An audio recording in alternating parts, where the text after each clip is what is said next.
Hello, once again. Wanted to make a video for you this time about the last essay that we read, Sexism in English, and I kind of wanted to try to connect that to the narrative essay, to our assignment that hopefully we've started trying to think of our own topics for. Hopefully we're kind of getting started with that.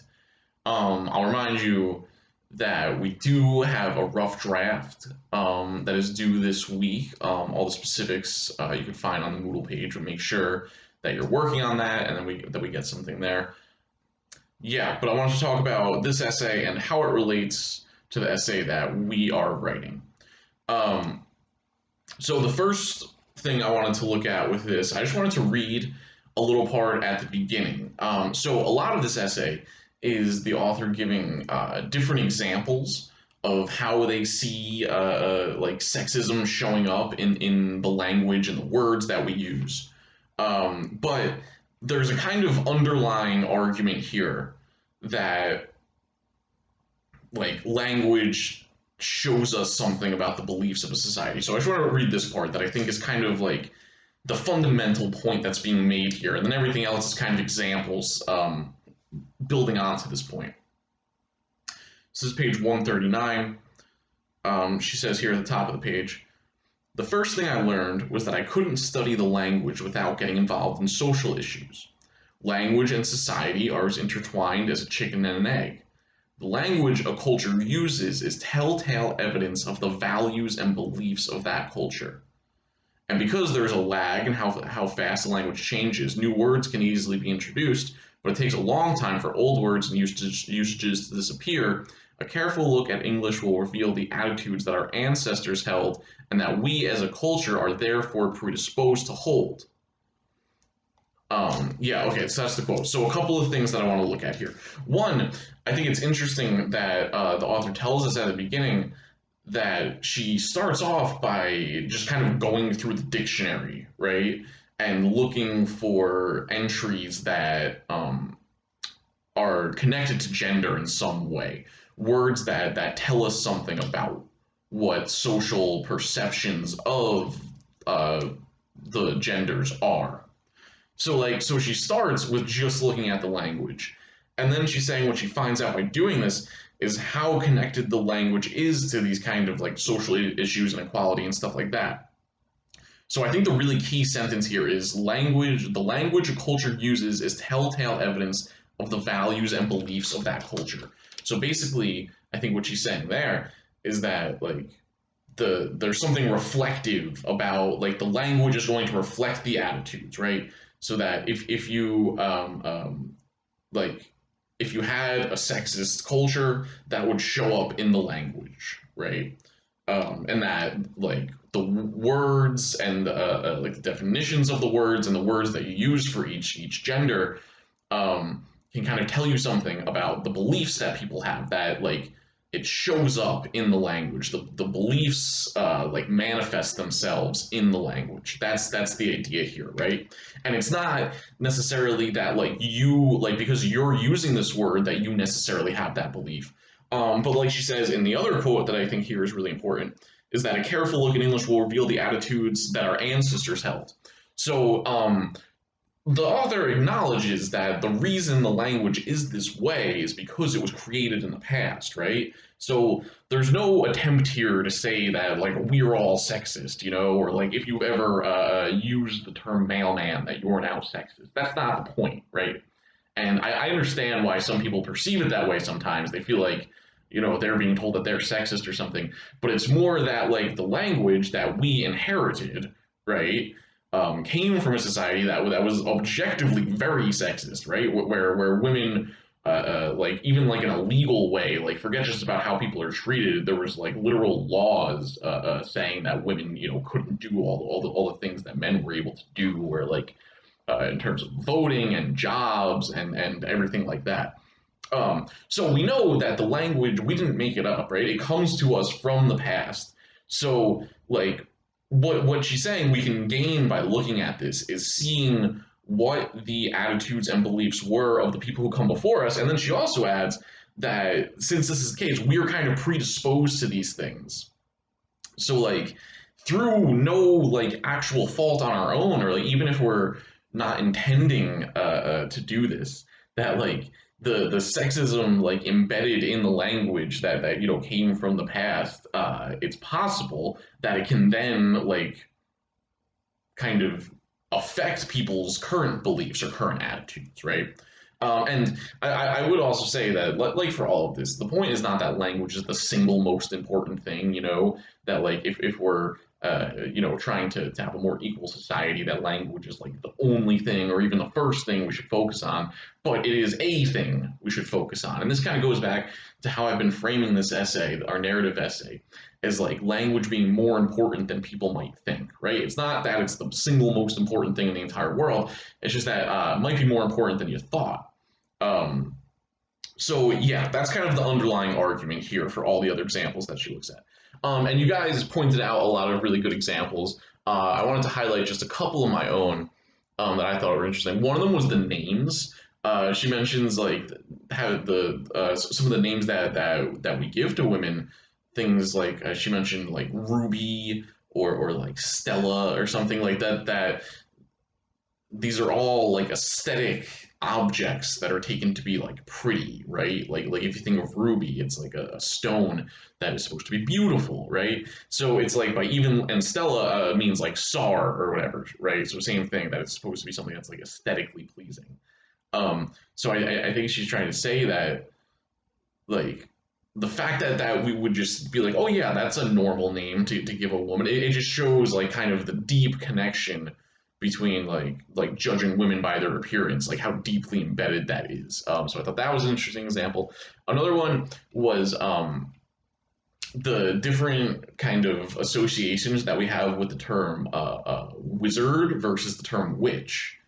Like wizard, if we think of like what does that bring to mind, it's like you know, someone with like a long white beard or something, maybe a wand, maybe some kind of hat, maybe a staff.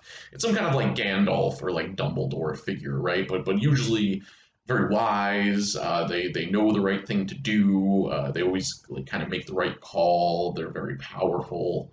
Things like this. If I say witch, what do we think of?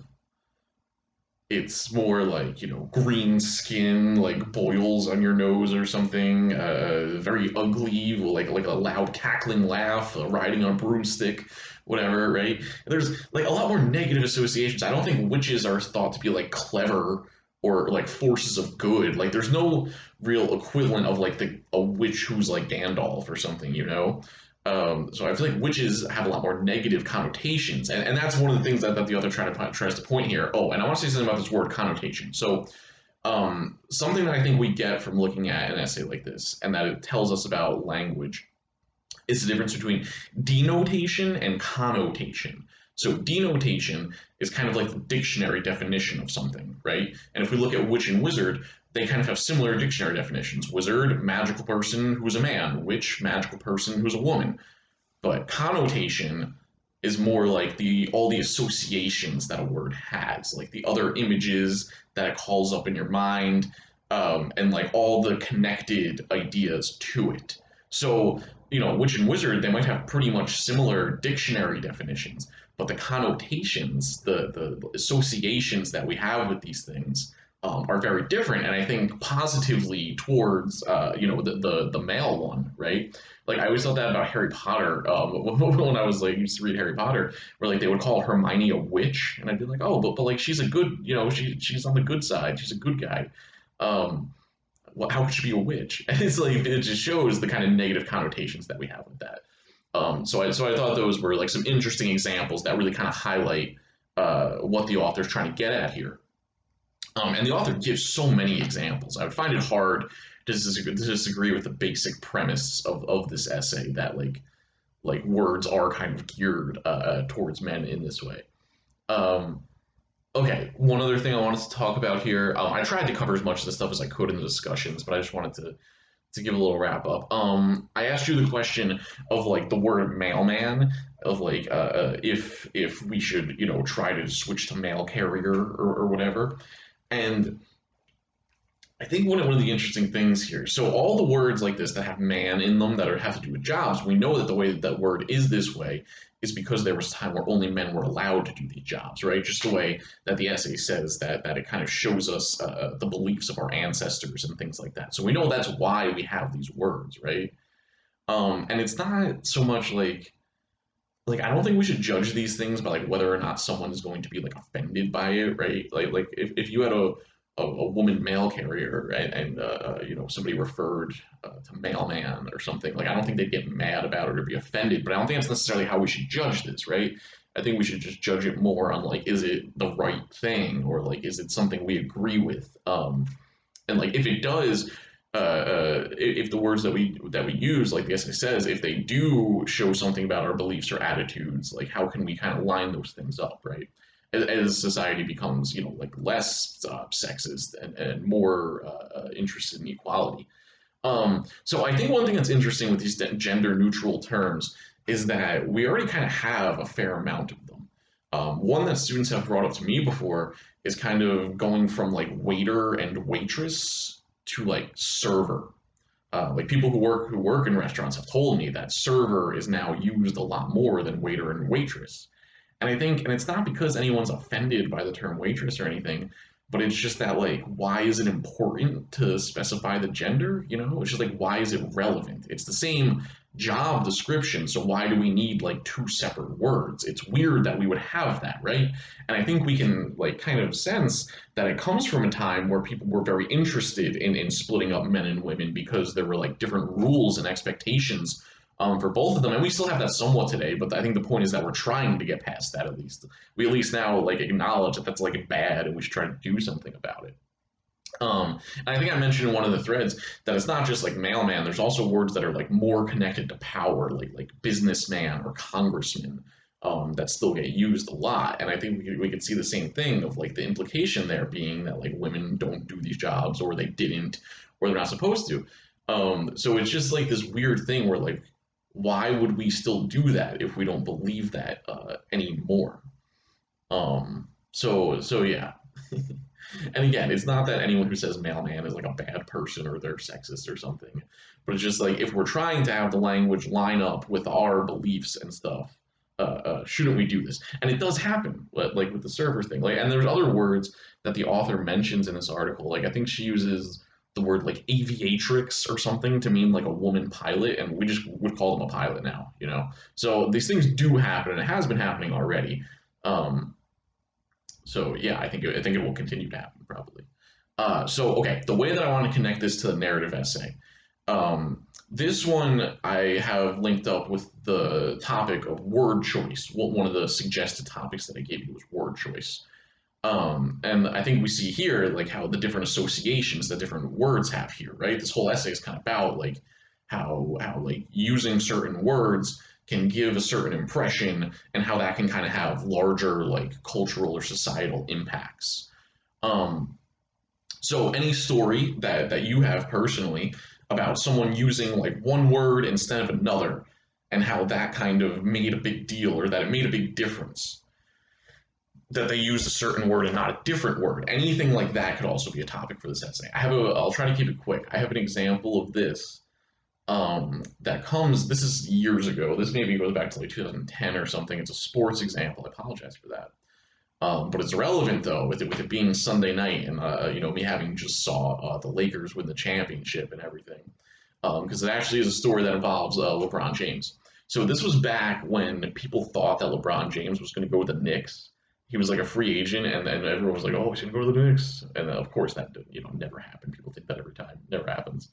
Um, so it was at the time this guy Phil Jackson was like the leader of the head of the Knicks, like he was like running the Knicks, and there was a story on like ESPN that this guy Phil Jackson, he was running in the Knicks, that he referred to LeBron James and like his business partners and his agent and all his business people that he used the word posse to refer to them. He said something like well, LeBron James and his posse or whatever.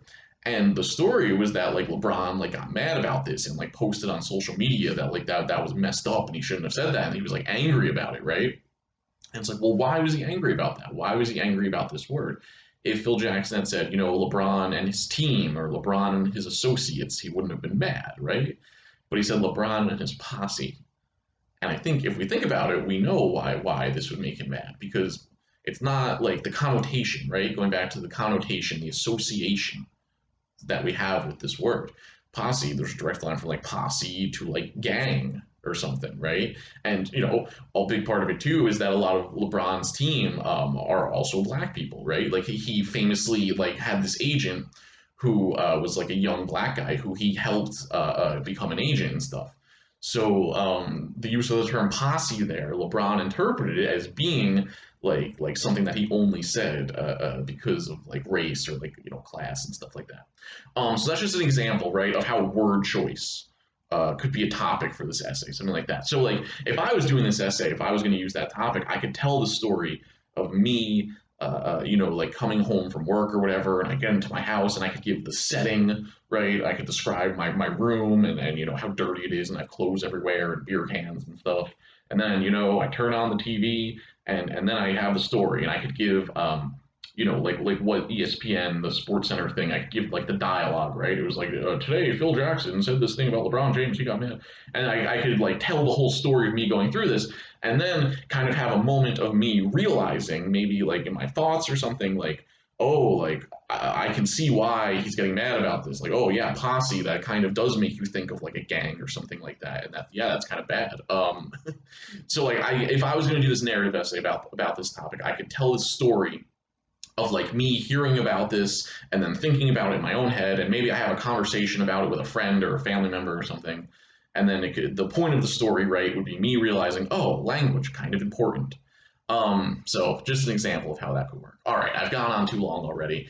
I'll end it there, but that's just an example of how word choice could be another topic for this essay.